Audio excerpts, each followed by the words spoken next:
Hey guys, on the heels of the video I put out yesterday regarding tariffs, this is a fast moving thing. It's changing as we go. And what I want to do is get somebody in the industry who understands it. It's in their wheelhouse. They can kind of read the room whenever things are moving because it's so fast paced. I actually have a window up right now that's going to give live updates on tariff related information. And I'll share those during this video. I want to welcome Jordan Vinro. He's a CEO and owner of Gideon Optics and JST Supply. Jordan, just for full disclosure, is also a supporter of my channel, and I very much appreciate that, Jordan. But that's not why I have you here. I have you here because I want to talk to an industry professional that understands what's happening. Not that we're all that ignorant, but I think you seeing it from the inside and you dealing with these trade-related issues, and you have been for 10 or 12 years. What do you see as far as this? I think we're up to China's wanting to impose 84% on the United States imports, and we're up to 125% on Chinese imports. What can we expect going forward? Yeah, well, thanks for having me on, Paul. I love supporting your channel and everything you're doing over there. So basically, with these tariffs and things that we've been seeing, it's right out of Trump's playbook. He's setting these huge, gigantic goals that are preposterous, and it brings everybody to the negotiation table.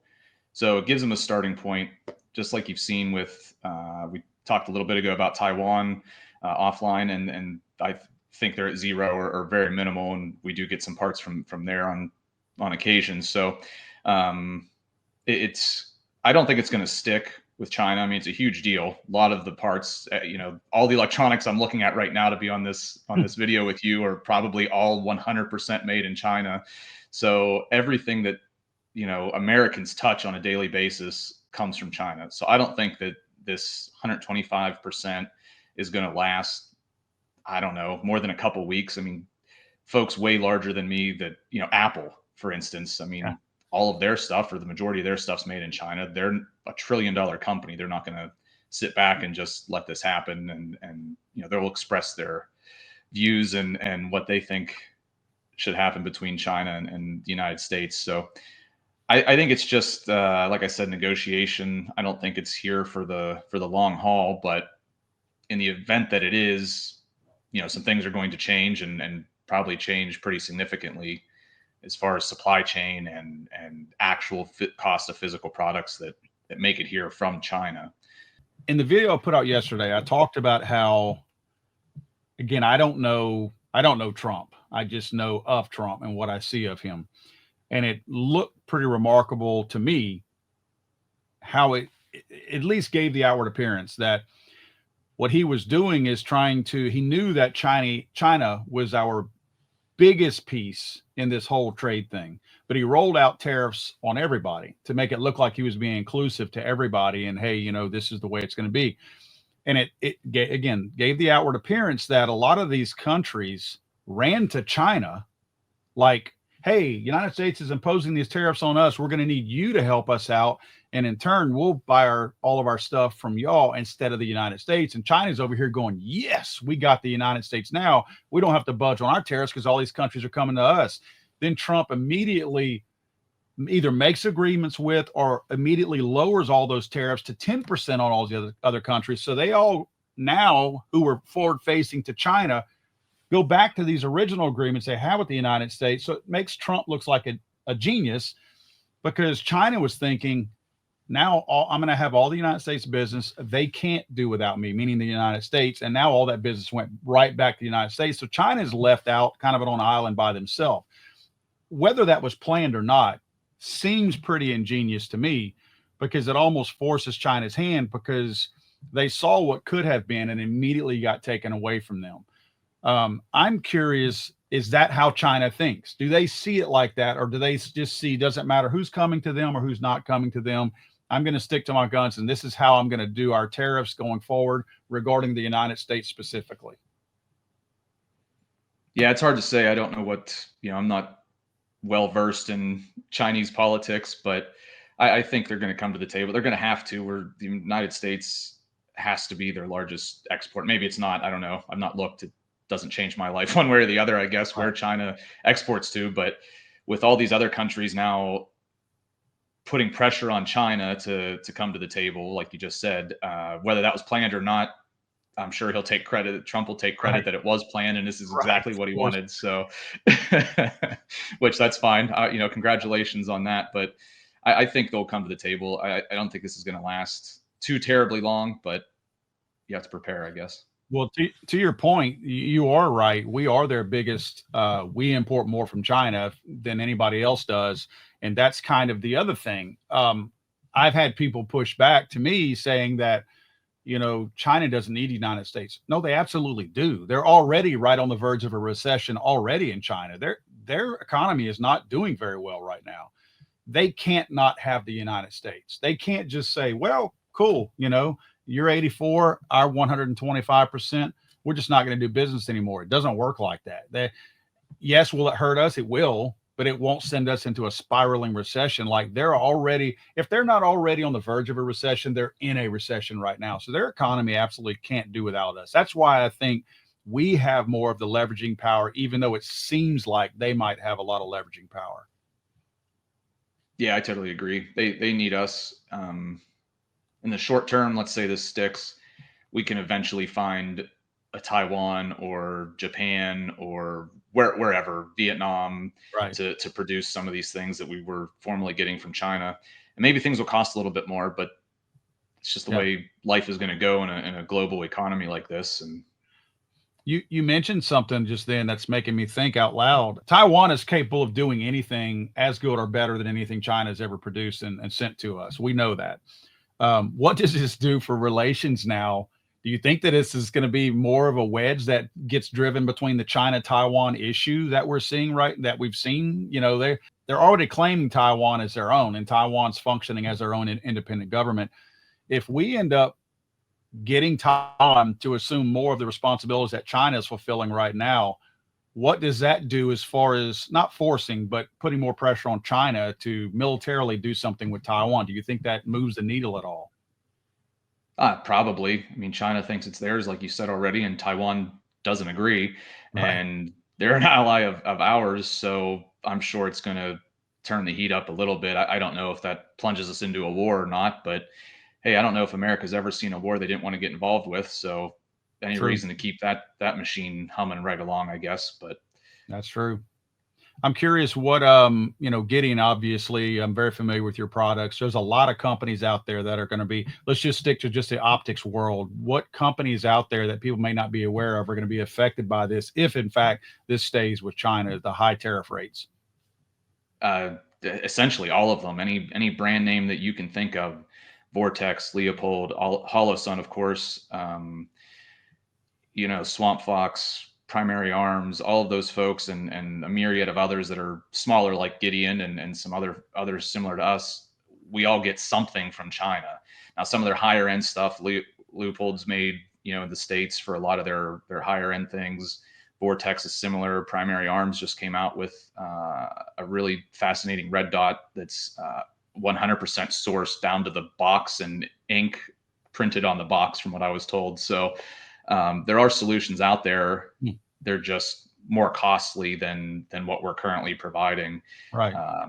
And the majority of optics buyers are in the sub $1,000 space for across the board on all optics. So, our rule of thumb is when we're talking to customers, is anything as far as like a red dot for a pistol, anything that's, call it maybe $400 ish and less, is going to be sourced in some part from China, if not Right. totally. So you can see things on boxes that say assembled in America. Those are parts from China Yeah. generally. Yeah. Um, Assembled means something. That's not made. That's assembled. right, right, right. So yeah, I mean, everybody's going to be affected. The Right. entire firearm space is going to be affected. Ammunition, not necessarily from China, but from all these other countries, reloading equipment, supplies, That's right. powders, all that stuff comes from, not all of it, but a good amount of it comes from overseas. So, we're really going to see it if it sticks. This is all if it sticks. If not, then maybe we have a better deal going forward with these countries, and things might actually get a little bit cheaper. So we'll see how that plays out. But yeah, everything is going to be touched by this Chinese tariff for sure. Well, I know we're way on the front end of this, and it's probably, and in my world, I don't look that far in advance, but when it's your world and your business, what are your plan B and plan C? I'm just curious. Do you like what you said with Taiwan? Is there an option that at some point, if a lot of these manufacturers who are using the Chinese technology, and I would assume if you put a battery in it, it's probably made in China, right? I mean, I can't Yeah. imagine that there's much that, at least the technology, the chips, something is coming overseas. I can't imagine. I mean, I know they're trying to move chip plants here, but I don't see that happening anytime soon. Is Plan B ever going to be? And I'm not talking about just Gideon, because I know when one does something, a lot of the others will follow suit. Do you see the affordable optics manufacturers like yourself, like the Swamp Foxes, like the Holosuns? Do you see Vortex? Do you see them moving any of that? Like somebody saying, we're going to specialize in this type of technology and this type of manufacturing inside the United States. Is that a possibility, or are those costs just going to be, I know labor costs and things like that. Is that just going to be too high where we will never have that stateside?